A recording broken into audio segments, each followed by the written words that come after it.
When Alpha Building Corporation was contracted to install the antique Jenny at the San Antonio International Airport, it felt very appropriate for a company that started out in space. Of course, our sights were especially high back then. Hi, I'm Kathleen Aycock, CEO of Alpha Building Corporation. Now, in 2019, we are celebrating our 50th anniversary. And I'd like to share some highlights of this story with you. I hope to convey the important themes that have made Alpha the successful company it is today. My father, Gordon Kovich, was part of the greatest generation, and as such believed he could do whatever he set his mind to.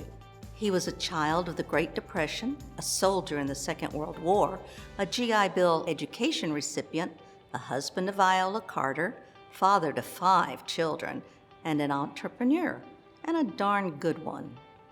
Why construction? To pay for school and feed a family, Gordon worked for Sterling Hogan Homes as the project manager. He always said that he learned how to do construction by following and asking questions of the superintendent. One job led to another, and in 1967, he was the vice president chief estimator for a Houston general contractor, Evans Construction. In 1961, it was announced that the Space Laboratory, as it was first designated, would be built on property owned by Rice University in the Clear Lake area. 1,600 people from NASA Langley Field would move to Houston. Through Evans, Gordon bid and built projects at the new Manned Space Center. Along with the buildings, he built respect and many strong relationships. Dad was really fascinated with space. So much so that each Apollo launch was watched on TV, and he brought the whole family together to see Neil Armstrong walk on the moon July 20th, 1969, 50 years ago. When Evans Construction decided to forego bidding work at NASA, Gordon and Viola decided to form a general construction company with the aim of performing work for the Manned Spacecraft Center. That December, about the time Apollo 12 returned to the moon, Gordon was bidding his first project for the Corps of Engineers under his new company, Alpha Building Corporation. Alpha won its first project, the fire protection systems at Ellington Air Force Base, that included 2 150,000-gallon tanks for the area hangars at a value of $406,000. Followed by the aviation gasoline storage facility at Ellington, installing 2 30,000-gallon tanks for aviation fuel. With a project in hand, he hired his first employee, Viola Kovich. Viola had a bachelor's degree in nursing from Rebecca Seeley College in Galveston and several years of hospital and clinical nurse management. It seemed she was the ace in the hole. When things were not going so well financially, she could always find a nursing position that allowed her to work, keep house, and raise the children. The disciplines of management and administration were not foreign to her, and she successfully set up Alpha Business Operations and adapted early computer processes to the office and accounting. Following this project in the early 70s were a Building 31 mod to create the laboratory for lunar sample analysis. Further mods created a controlled laboratory atmosphere. Building 5 converting space to a computer laboratory. A new building, 424, has the space film repository with controlled atmosphere and miscellaneous other projects throughout the center. In 1972, Gordon was told that there would be a multi-trade, multitask contract awarded for construction at the center. He was encouraged to bid the project because his management skills and work experience were exactly what was needed. Putting his mind to it, he wrote the technical proposal, management plan, and provided pricing for his staff and multi-trade craft organization. The words and processes he developed continue to this day. In the summer of 1973, the Space Center was renamed the Lyndon B. Johnson Spacecraft Center. Alpha was awarded the construction support service contract for NASA Johnson Space Center. It was the beginning of a 17-year relationship that built our values and culture and management process for work order type construction. It fell to Gordon to put a team together to execute this new contract. He had to provide a staff for project management, estimating, scheduling, supervision, quality assurance, safety, and administrative management. And he set up the arrangements with the local unions to provide craftsmen in all disciplines. Many of these people were with Alpha for the entire 17-year duration of the NASA contract. Good contracts and good work completed for NASA built the foundation of Alpha. But its superstructure came from its leader, who was tenacious, brilliant, and captivated by the aura of space and the possibilities of what man could do. Every project, no matter how small or large, seemed to have a mission tied to it. And that was usually the driving force. Quality work was very important. A sense of urgency was always important, and able to, to maintain your status and peer pressure, you had to perform. A good example of that was the preparation for the first shuttle flight STS-1, with astronauts John Young and Bob Crippen in 1982. Alpha's role, like that of many contractors, was to closely adhere to the flight outage schedule and avoid work in certain mission control areas during flight. When the shuttle landed, it was brought back to Houston, arriving at Ellington Air Force Base. Alpha set up the greeting stands and stairs, installed generators for power, and set up portable lighting to support the welcoming festivities. The largest project Alpha completed was a firm fixed-price contract for the construction of Building 9A, which held the STS, Shuttle Transportation System mock-up for astronaut training. Built in 1975 at a value of $6 million, it remains today the center for training at JSC. During the construction on Building 9A, Gordon suffered a heart attack in the building. And throughout his recovery, Viola became Alpha's first woman operations manager. During these 2 years, her leadership brought this and several other projects to completion. Building 9A housed a 60-ton high bay bridge crane that could pick up the shuttle and reposition it as needed anywhere in the building.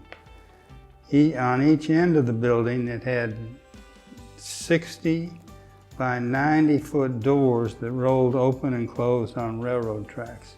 Gordon took a lot of pride in that because he had always thought things through and what the end result was. And a lot of those NASA people wondered how in the world we did it. And we did it by just a lot of hard work and putting our minds to it.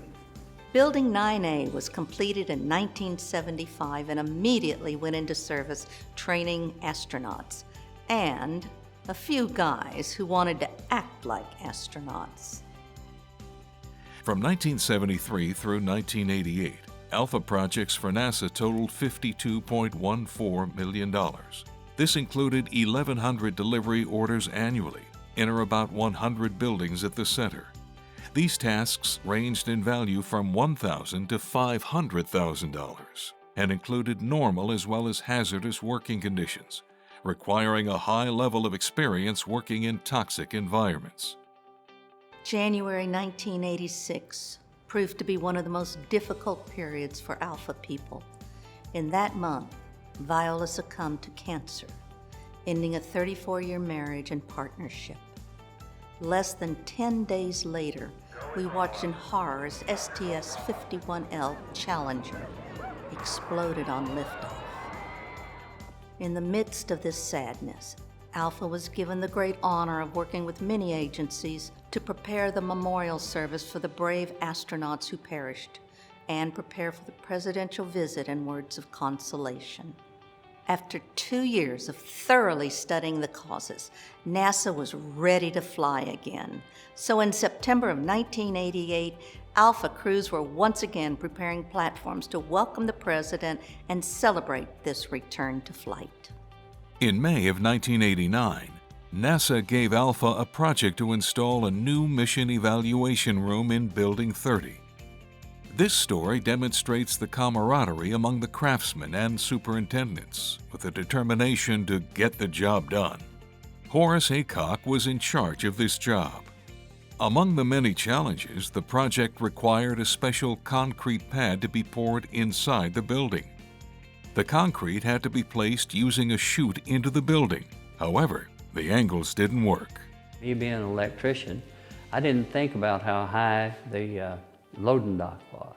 And when I got there with the concrete to pour the pads, we had to rake the concrete out of the chute straight out. And I said, oh, this is not gonna work.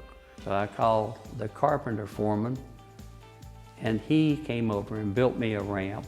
And at that point, the ramp saved my butt. Horace, I was that carpenter foreman that you called. You're the one that I was begging to come take care of me? And what I remember now, I'm just old. I remember that you called for my help, my carpenter crew's help, not to save the job, but to save you some embarrassment. Save my ass. Yeah. Thank you. It's always mission tied, whether it's embarrassment or to save the government $1 million. Although Gordon was the boss, his demeanor and respect for the craftsmen was genuine. Gordon was a straight talker and definitely the boss. He had a magic smile and obviously the smartest man in the room. And he was very personable. I was surprised that when I first got to know him, and at the time I was just a carpenter, that he took an interest in me as a person, about my family, but at the same time, he wanted to know what my views of the work that was going on. What did he think that I thought we might do better? And that really surprised me. He was always hands-on. He was always involved. He just always seemed to be there at the right place at the right time and take charge. Ron recalls a time when everything seemed to be going wrong in a project. It was a pretty stressful time. I thought that I really thought my job was going to come to an end. Just lost a lot of confidence. And Gordon showed up on the job site. He said, hey, he goes, you got time for lunch? And it wasn't too far into lunch. He said, Ron, he goes, I understand that project you got out there is pretty tough. He said, the one thing that you need to know is you're doing a good job. I will always remember that. The safety culture, the quality culture, the can-do attitude, it comes from Gordon. We learned so many things at NASA that we have been able to use to leverage good contracts and continue to grow the business in other areas. In our next segment, we'll continue the Alpha story through ups and downs, twists and turns, to follow its progress and success in the military sector, higher education, and other projects that have kept the company strong and vibrant to this day.